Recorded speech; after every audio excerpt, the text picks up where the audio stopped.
I sat back, intrigued. He was tapping the corners of the table, left, right, left, right, left, right, in perfectly spaced intervals. It was almost hypnotic. It wouldn't have caught my notice if not for the look of utter concentration and anxiety on his face as he tapped carefully with the 2 fingers of each hand on each corner. I put my shades on so that I could observe undetected. I'd bought mirrored shades just for this reason. I'm not a creep, I just like to watch what others do, the quirks they have, and the little details in their actions. Okay, I realize that still sounds kind of creepy. Well, it's people watching anyway, and nothing more. I find human behaviors fascinating. The door to the train carriage slid open, and the noise of the tracks and buzz of conversations crowded in. I looked at the passenger opposite me, still dedicatedly tapping on the table's corners, but now with an increase in the intensity of his frown. "Hi there," a chirpy young lady was at the door. Her presence poured into the room, energetic, lively, unstoppable. I contemplated pretending to be asleep. Then I saw the distress roiling on the tapper's face as he tried desperately to keep his beat going, determinedly ignoring the lady. I sighed, then plastered a bright smile on my face to match her sunshine vibes. "Hey, we got the bottom bunks. Hope that's alright. Both top bunks are free for you to choose." "Great, thanks," she smiled at me. Then her gaze drifted to our fellow carriage bunker. She looked confused, then concerned for a moment. She opened her mouth and I immediately spoke up. "Let me help you with your stuff." I grabbed hold of one end of a heavy backpack. That did the trick. She shifted her attention back to me and grabbed hold of the other end of a backpack. We heaved it into the upper bunk. "Thanks." She looked back at the tapper, but this time she didn't try to say anything. She just raised an eyebrow, then turned to climb up the ladder into a bunk. I looked back at the tapper. He was now saying some words in time to the taps. Each word spat out with a tap, in a curt, almost frantic manner. I couldn't help it. I wanted to look away, leave the carriage, give him some space to do whatever it was he needed to do. But I was getting really curious about the tense words he was expelling under his breath. So instead, I shifted from my comfortable space at the end of my bunk and sat at the table opposite him. I put my head down on the table and pretended to take a nap. I could now make out some of the words. "Do, not, never." I couldn't tell what the rest of the words were. He was pronouncing the words in slightly varying ways, as if attempting to say them in the perfect way, enunciating every phoneme the words held. I kept my head down, just listening to his words and taps, and, without realizing it, somehow drifted off.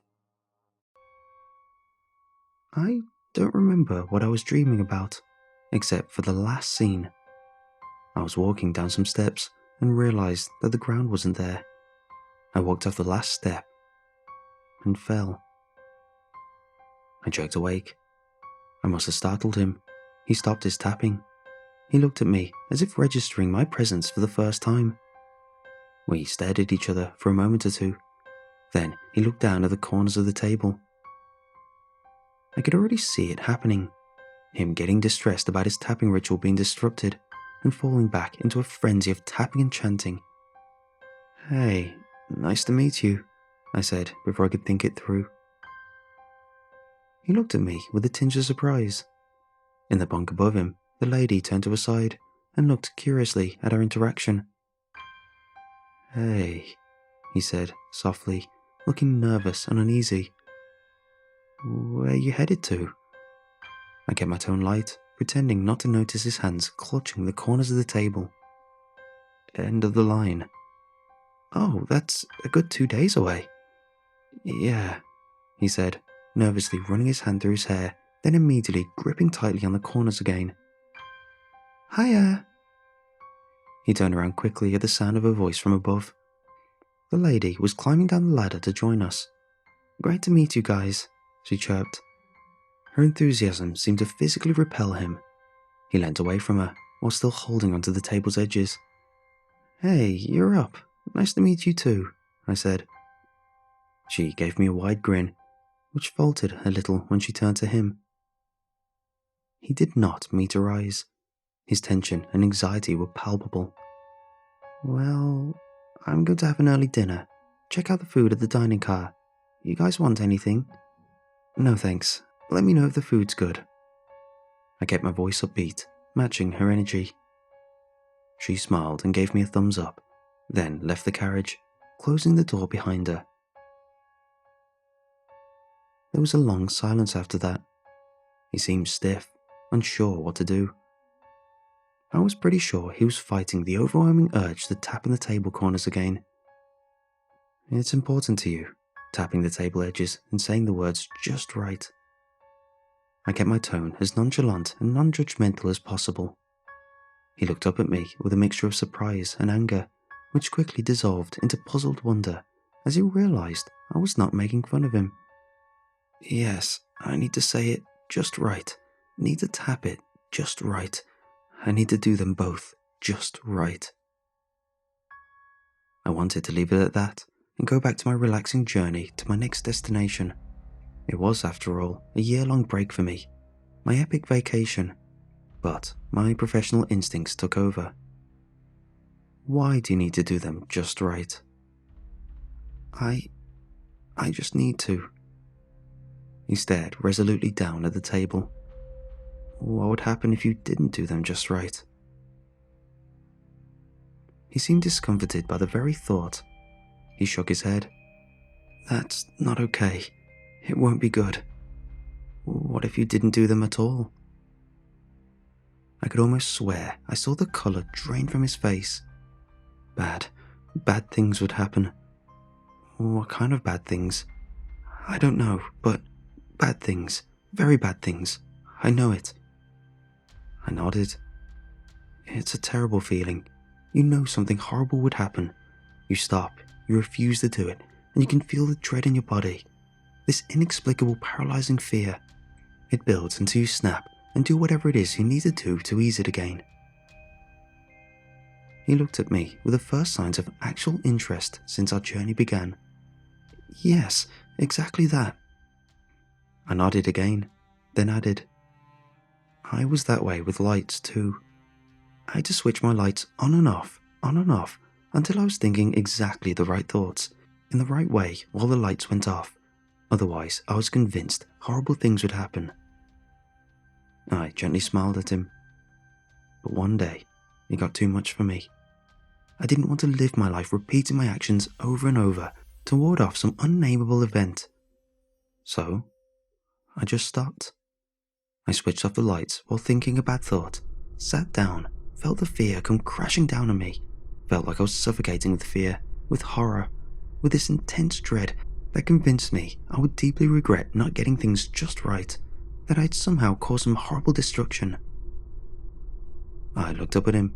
His expression was unreadable. "But nothing happened," I continued. "Nothing bad happened, even though it felt so real, felt like it was going to happen." He stayed silent. I cleared my throat nervously. I worked with others too, who had these issues, when I was a psychologist. They felt these things too. The fear, the terror, the urge, the need to do whatever their fear was telling them to. I trailed off. His expression was becoming a familiar one. He was frowning. He seemed to be finding the right words to say. "You're describing OCD. I know what I have seems like OCD. I've been diagnosed with OCD.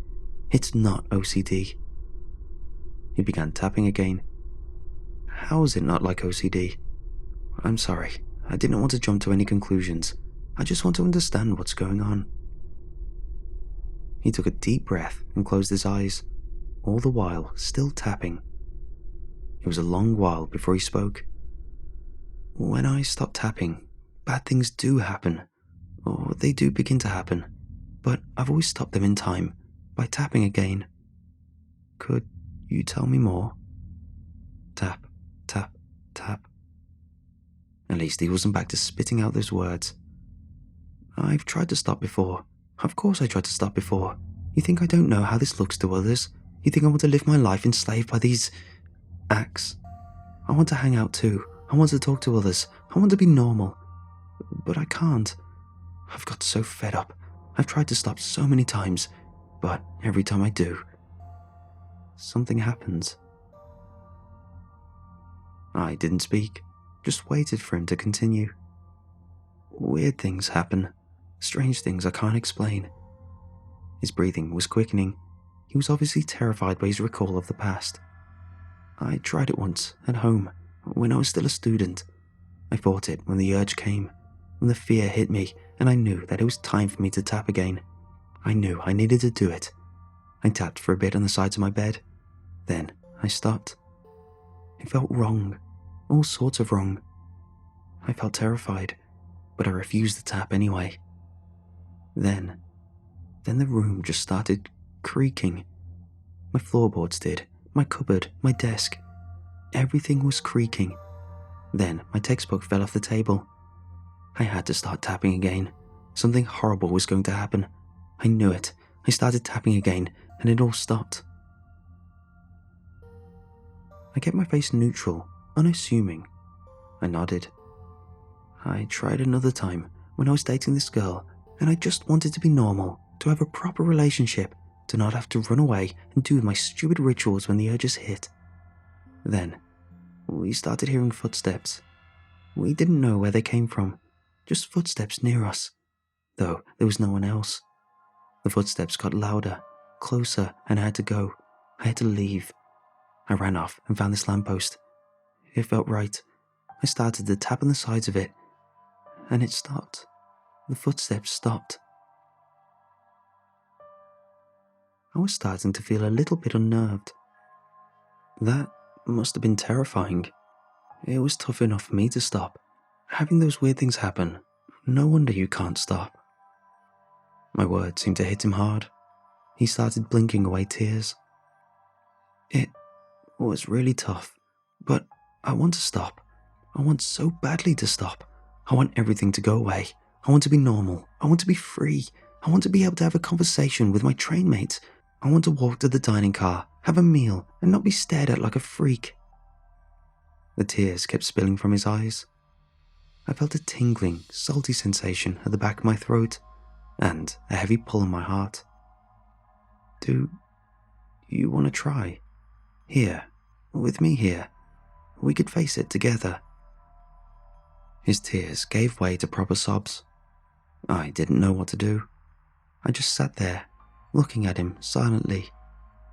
When his sobs subsided, he lifted his reddened eyes and regarded me for a while. I do want to try. Please, maybe it'd be better with someone else around. I let out a small sigh of relief. I was hoping he'd be willing to try. I couldn't deal with the thought of him going about his life, living the way he did. I just want to point out another thing that could help us along, I said. He watched me expectantly. It can really help to think of what's the worst thing that could happen, then compare it to your life as you're living it now, and be okay with the worst thing that could happen. To rather face that possibility than live as you're living now. He seemed uncertain, scared. For me, it worked. I thought, well, the worst that could have happened would have probably been someone dying, the world ending, severe injuries and whatnot. And I realized I'd rather just let it happen, get it over and done with, than to keep doing these gestures, these repetitive actions, being a slave to my fear. I needed to be done with it, whatever the cost. He considered my words with grave expression. Then he nodded. I'm willing.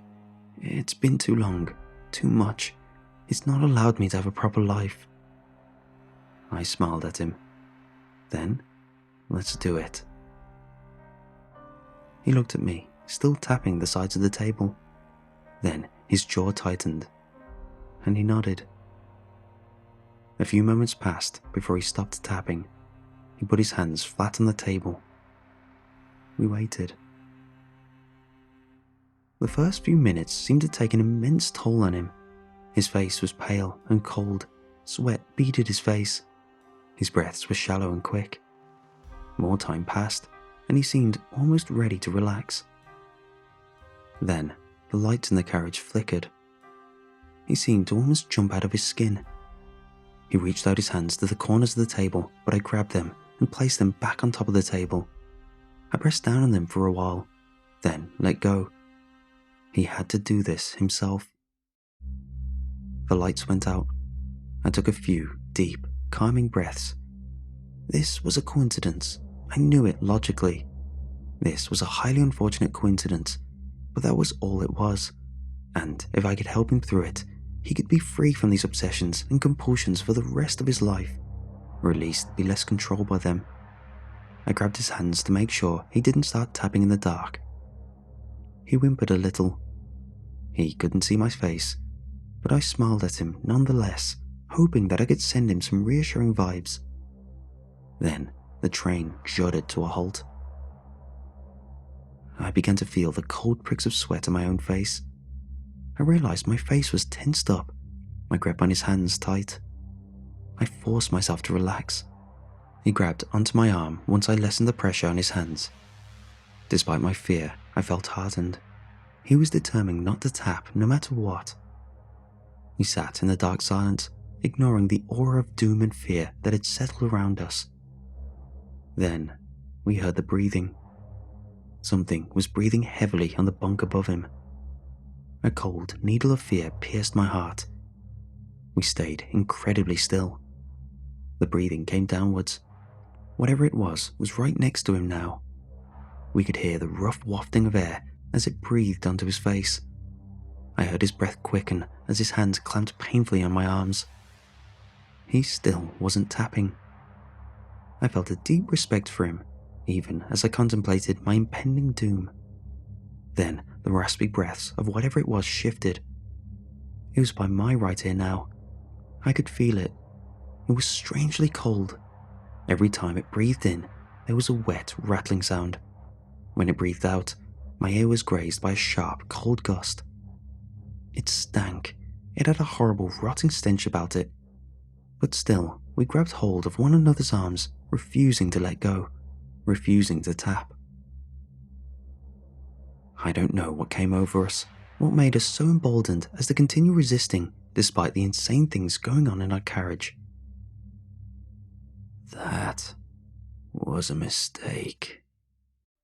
Its cold, mocking voice slithered into the quiet of our carriage. You will suffer. I was beyond convinced at this point that it was anything related to OCD. Are you willing to pay the price for your insolence? It hissed. Do you accept credit cards? The words slipped out of my mouth before I could stop it. My blood froze in my veins as the possible repercussions of my stupidity struck me. Then the carriage was flooded with light. The lady was back. Our savior. Hey guys, the food was great. She took in the scene of us clasping each other's arms in death grips. Oh wow, okay. You guys sure bonded without me. The cold, heavy air began to disperse. A light whisper caressed my ears. I'll be back for you. Then it was gone. Its presence ebbed away, just like that. He looked at me with shock and relief on his face. Yeah, we did it, he said, smiling at me in gratitude. A pure joy began to light his face. He looked like a whole different person. I smiled back at him, shrugging off the disquiet I felt. Yeah, we did.